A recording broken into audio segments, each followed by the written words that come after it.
আপনি কি জানেন গীতা শুধু যুদ্ধক্ষেত্রের এক শিক্ষা নয়, বরং মানুষের জীবন নামক যুদ্ধক্ষেত্রের চূড়ান্ত রহস্য উন্মোচন এক চাবিকাঠি।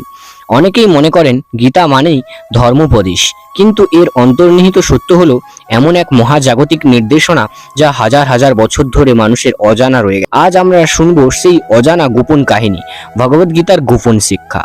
আচ্ছা, কুরুক্ষেত্রের মহাযুদ্ধে যেখানে দুই ভাতৃগোষ্ঠীর মধ্যে সংঘর্ষ রক্তক্ষয়ী রূপ নিয়েছিল, কিন্তু শাস্ত্রকারেরা বলেন এই কুরুক্ষেত্র আসলে কেবল বাহ্যিক যুদ্ধ নয়, এটি মানুষের অন্তরের যুদ্ধক্ষেত্রের প্রতীক। প্রতিদিন আমাদের মনে চলে ধর্ম আর অধর্ম, সত্য আর মিথ্যা, ইচ্ছা আর কর্তব্যের যুদ্ধ। গীতা সেই যুদ্ধক্ষেত্রেই আলোকবর্তিকা। এক মুহূর্তে ভেবে দেখুন তো, অর্জুন যদি তখন যুদ্ধ না করতেন, তবে আমরা হয়তো গীতা কখনো পেতামই না। তাই যুদ্ধের রণাঙ্গনেই জন্ম নিয়েছিল মহাজাতির শ্রেষ্ঠ আধ্যাত্মিক দিক নির্দেশনা। যুদ্ধ শুরুর আগে অর্জুন তার আত্মীয়, গুরু, ভাইপো সবাইকে যুদ্ধক্ষেত্রে দাঁড়ানো দেখে ভেঙে পড়েছিলেন। তার হাত কাঁপছিল, হৃদয় ভেঙে গিয়েছিল।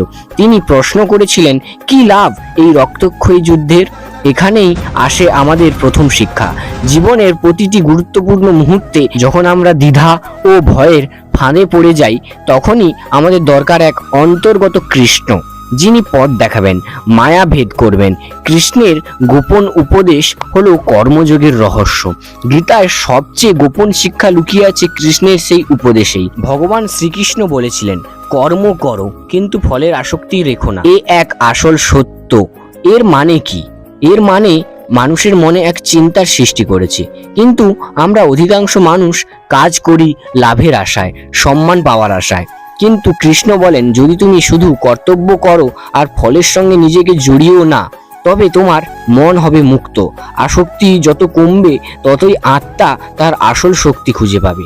এই শিক্ষা আসলে মনোবিজ্ঞানেরও এক অমূল্য দিশা। আধুনিক মনোবিজ্ঞানীরা বলেন, অতিরিক্ত প্রত্যাশা মানসিক চাপ সৃষ্টি করে।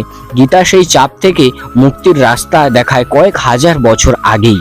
যোগের স্তম্ভ 4, অর্থাৎ গীতা শুধু কর্মযোগই নয়, আরও 3টে যোগের পথের কথা বলে। কর্মযোগ তো রইলই, দ্বিতীয়ত ভক্তিযোগ, যেখানে ঈশ্বরের প্রতি নিঃস্বার্থ প্রেম থাকবে। তৃতীয়ত জ্ঞান যোগ, যেখানে সত্যকে জানার সাধনা থাকবে। চতুর্থ ধ্যান যোগ, অন্তর্গত শান্তি খুঁজে পাওয়ার উপায়। গোপন সত্য হলো এই 4টি যোগই আলাদা নয়, বরং একে অপরকে সম্পূরক। কৃষ্ণ বোঝাতে চান যে মানুষ কর্ম করবে কিন্তু ভক্তি রাখবে। যে ভক্ত জ্ঞান খুঁজবে আর যে জ্ঞানী ধ্যান করবে, তিনি সত্যিকারের মুক্তি পাবে।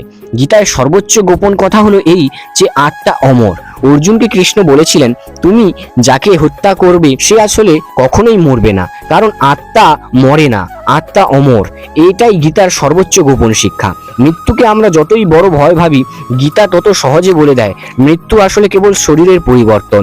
যেমন মানুষ পুরনো পোশাক বদলে নতুন পোশাক ধারণ করে, তেমনি আত্মা পুরনো দেহকে ত্যাগ করে নতুন দেহকে ধারণ করে, সেটা যেই রূপে যেই জন্মেই হোক না কেন। এই শিক্ষাই মানুষকে সাহস দেয়, ভয়হীনভাবে সত্যের পথে চলতে সাহায্য করে, কারণ আত্মা অক্ষয়।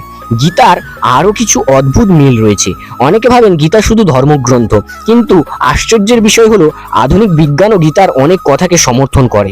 কোয়ান্টাম ফিজিক্স বলে পদার্থ আসলে শক্তির রূপ, আর আত্মা শক্তির চেয়েও সূক্ষ্ম। কৃষ্ণ যখন বলেন আত্মা অবিনাশী, তখনই মনে হয় বিজ্ঞান ও ধর্ম একই সত্যকে ভিন্ন ভাষায় বলছেন। জীবনের যুদ্ধের গোপন রণনীতি এই গীতার মধ্যেই লুকিয়ে আছে। গীতার শিক্ষা শুধু আধ্যাত্মিকতার নয়, জীবনের প্রতিটি ক্ষেত্রে প্রযোজ্য। যখন আমরা ব্যর্থতায় ভেঙে পড়ি, কৃষ্ণ বলেন, ফলের চিন্তা ছেড়ে দিয়ে আবার চেষ্টা করো। অর্থাৎ যখন আমরা কোনো কর্মক্ষেত্রে বা কোনো কাজে নামি, সেখানে আমরা ব্যর্থ হয়ে যাই, সেই ব্যর্থতাকে নিয়ে আমরা গভীর ডিপ্রেশনে চলে যাই। সেখানেই শ্রীকৃষ্ণ বলেছেন, ওই ব্যর্থতাকে ত্যাগ করে ফলের চিন্তা, অর্থাৎ সেই ব্যর্থতার জন্য আপনার কি হতে চাইছিল সেই কথাটিকে পরিত্যাগ করে আবার চেষ্টা করুন, অর্থাৎ আবার সেই কর্মটি করতে থাকুন, যাতে আপনার কর্মটি একদিন না একদিন অবশ্যই সফল হবে। যখন আমরা অন্যায়ের বিরুদ্ধে দাঁড়াতে ভয় পাই, গীতা শেখায় ধর্মের পক্ষে দাঁড়ানোই কর্তব্য। যখন আমরা জীবনের লক্ষ্য হারিয়ে ফেলি, গীতা মনে করায় আত্মার প্রকৃত উদ্দেশ্য হলো মুক্তি। গোপন স্লোগান অর্থাৎ সারমর্ম হলো এই যে, গীতার 18টি অধ্যায় শেষে কৃষ্ণ একটি গোপন সত্য কথা প্রকাশ করেছেন, সর্বধর্ম ছেড়ে দাও, শুধু আমার শরণ নাও, অর্থাৎ আমি তোমাকে সব পাপ থেকে মুক্তি করব। এখানে গোপন রহস্য।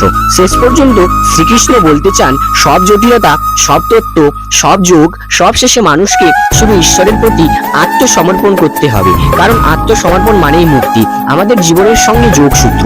আমার আজকের মানুষ ব্যস্ত, অস্থির, ভোগবাদে ডুবে আছে, কিন্তু গীতার শিক্ষা এখনো ততটাই প্রাসঙ্গিক। আপনি যদি প্রতিদিন গীতার একটি শ্লোকও মনের মধ্যে রাখেন, তবে দেখবেন আপনার দুশ্চিন্তা কমবে, আত্মবিশ্বাস বাড়বে, কাজের প্রতি ভক্তি তৈরি হবে, ভয় দূর হবে, জীবনের উদ্দেশ্য স্পষ্ট হবে।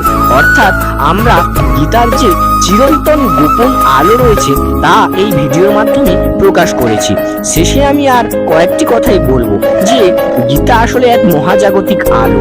শ্রীকৃষ্ণ যেমন কুরুক্ষেত্রের রণাঙ্গনে অর্জুনের চোখ খুলে দিয়েছিলেন, তেমনি আজও তিনি আমাদের চোখ খুলতে প্রস্তুত। গোপন রহস্য হলো আমাদের ভেতরে লুকিয়ে আছে শ্রীকৃষ্ণ, আর আমাদের ভেতরেই লুকিয়ে আছে সেই আত্মা যে কখনো মরে না। যে মানুষ গীতার এই গোপন শিক্ষাকে বুঝতে পারবে, সে জীবনের প্রতিটি যুদ্ধেই জয় হবে, আর তখন তার ভয় থাকবে না, দুঃখ থাকবে না, থাকবে শুধু এক অমৃত শান্তি। অর্থাৎ গীতাই পরম সত্য, আর ভগবান শ্রীকৃষ্ণই হলেন পরমেশ্বর। তাই অবশ্যই যদি এই ভিডিওটা আপনাদের ভালো লেগে থাকে, অবশ্যই চ্যানেলটি সাবস্ক্রাইব করবেন, ফেসবুক থেকে দেখে থাকলে অবশ্যই ফলো করবেন, এবং ইনস্টা থেকে দেখে থাকলে অবশ্যই ফলো করবেন, এবং কমেন্টে জয় শ্রীকৃষ্ণ বলতে কিন্তু ভুলবেন না।